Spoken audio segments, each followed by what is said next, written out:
So I'm embarrassed that I have a career. I talk about things like trust and cooperation, and there should be no demand for my work.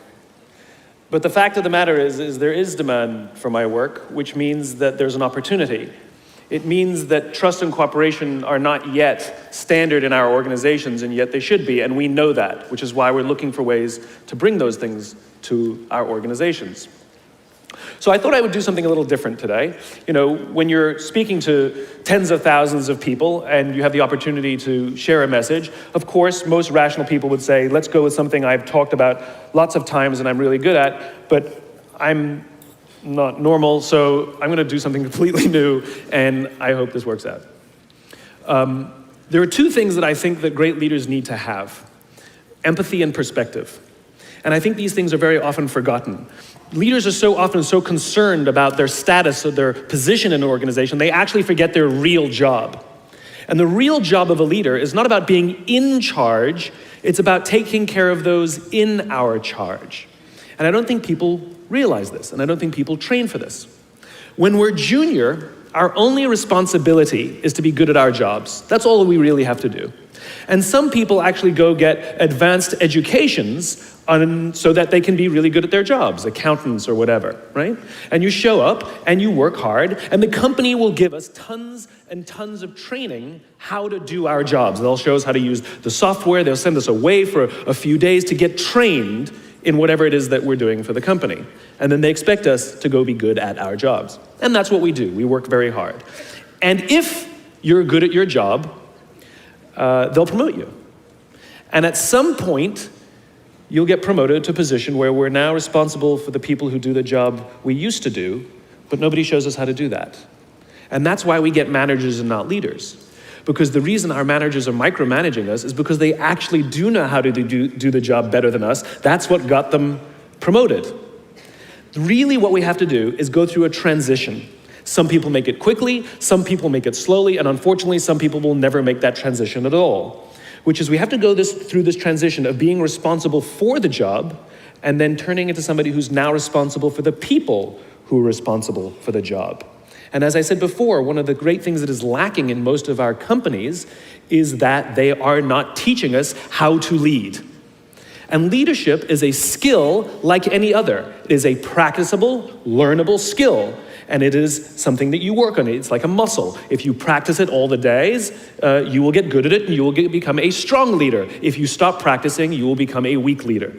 Like parenting, everyone has the capacity to be a parent. Doesn't mean everybody wants to be a parent, and doesn't mean everybody should be a parent. Leadership is the same. We all have the capacity to be a leader. Doesn't mean everybody should be a leader, and it doesn't mean everybody wants to be a leader. And the reason is because it comes at great personal sacrifice. Remember, you're not in charge, you're responsible for those in your charge. That means things like when everything goes right, you have to give away all the credit. And when everything goes wrong, you have to take all the responsibility. That sucks, right? It's things like staying late to show somebody what to do. It's things like when something does actually break, when something goes wrong, instead of yelling and screaming and taking over, you say, try again. When the overwhelming pressures are not on them, the overwhelming pressures are on us. At the end of the day, great leaders are not responsible for the job. They're responsible for the people who are responsible for the job. They're not even responsible for the results.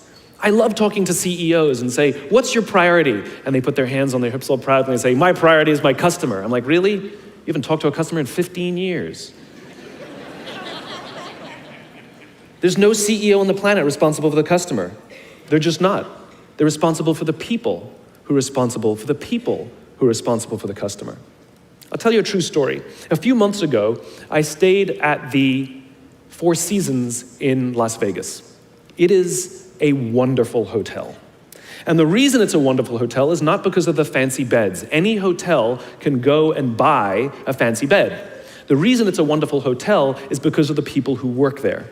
If you walk past somebody at the Four Seasons and they say hello to you, you get the feeling that they actually wanted to say hello to you. It's not that somebody told them that you have to say hello to all the customers, say hello to all the guests, right? You actually feel that they care. Now, in their lobby, they have a coffee stand. And one afternoon, I went to buy a cup of coffee, and there was a barista by the name of Noah who was serving me. Noah was fantastic. He was friendly and fun, and he was engaging with me, and I had so much fun buying a cup of coffee, I actually think I gave 100% tip, right? He was wonderful. So as is my nature, I asked Noah, do you like your job? And without skipping a beat, Noah says, I love my job. And so I followed up. I said, what is it that the Four Seasons is doing that would make you say to me, I love my job? And without skipping a beat, Noah said, throughout the day, managers will walk past me and ask me how I'm doing, if there's anything that I need to do my job better. He said, not just my manager, any manager. And then he said something magical. He says, I also work at Caesar's palace. And at Caesar's palace, the managers are trying to make sure we're doing everything right. They catch us when we do things wrong. He says, when I go to work there, I like to keep my head under the radar and just get through the day so I can get my paycheck. He says, here at the Four Seasons, I feel I can be myself. Same person, entirely different experience from the customer who will engage with Noah. So we in leadership are always criticizing the people. We're always saying, we gotta get the right people on the bus. I've gotta fill my team. I gotta get the right people. But the reality is, it's not the people, it's the leadership. If we create the right environment, we will get people like Noah at the Four Seasons. If we create the wrong environment, we will get people like Noah at Caesar's palace. It's not the people. And yet we're so quick to hire and fire. You can't hire and fire your children. If your kids are struggling, we don't say, you gotta see at school, you're up for adoption. So why is it that when somebody has performance problems at work, why is it that our instinct is to say, you're out? We do not practice empathy. What does empathy look like? Here's the lack of empathy. This is normal in our business world. You walk into someone's office, someone walks into our office and says, your numbers have been down for the third quarter in a row. You have to pick up your numbers, otherwise I can't guarantee what the future will look like. How inspired do you think that person is to come to work the next day? Here's what empathy looks like. You walk into someone's office, someone walks into your office and says, your numbers are down for the third quarter in a row. Are you okay? I'm worried about you. What's going on? We all have performance issues. Maybe someone's kid is sick. Maybe they're having problems in their marriage. Maybe one of their parents is dying. We don't know what's going on in their lives. And of course it will affect performance at work. Empathy is being concerned about the human being, not just their output. We have, for some reason, our work world has changed over the past 20 and 30 years. We are suffering the side effects of business theories left over from the 80s and 90s. And they are bad for people, and they are bad for business. Let me give you an example. The concept of shareholder supremacy was a theory proposed in the late 1970s. It was popularized in the 80s and 90s. It is now standard form today.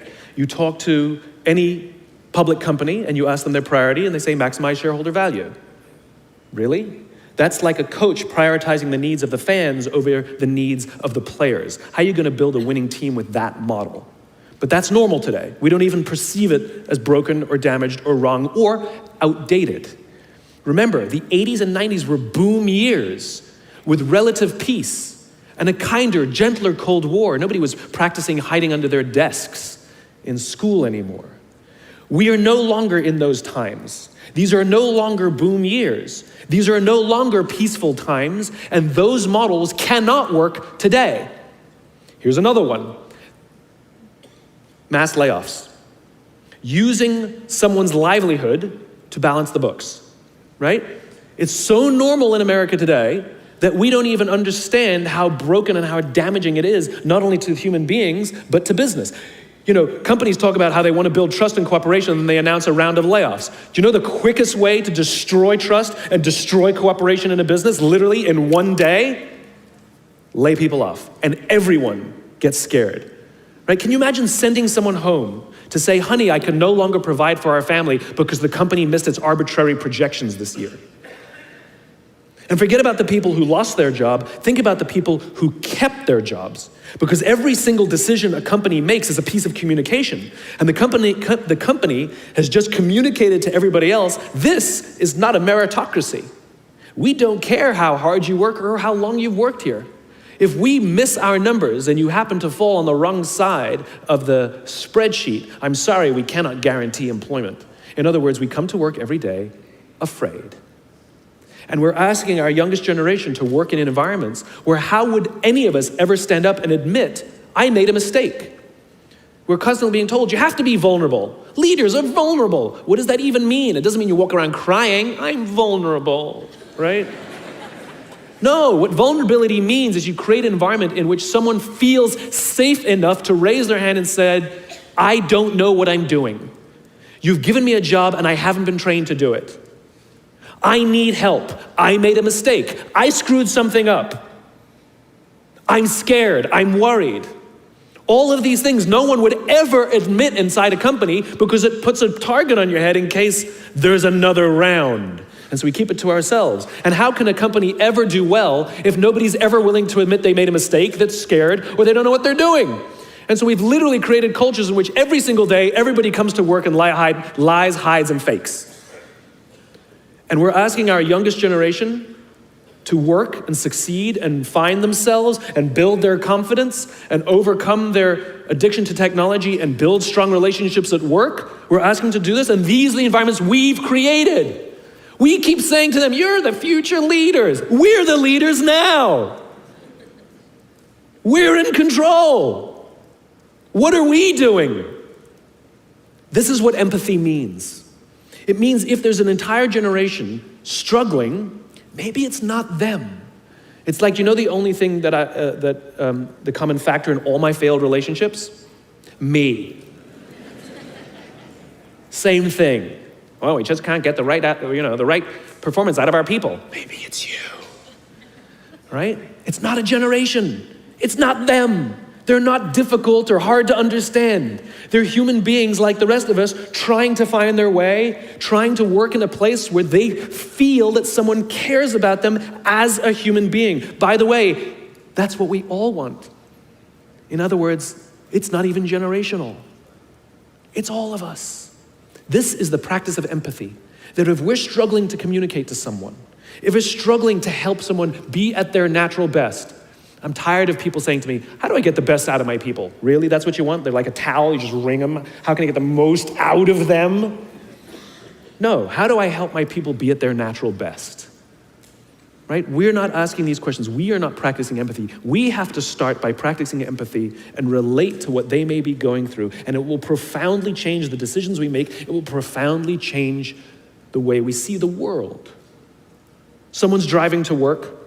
You're driving to work. And someone wants to cut into your lane. What do? Do you pull your car up or do you let them in? Most of us pull our cars up and go like this. You wait your turn. Now let's practice empathy. I don't know, maybe they've been out of work for 6 months. Maybe they had trouble getting the kids out to school this morning and now they're running late for a really important interview and they just have to get to this interview and they're gonna cut into our lane.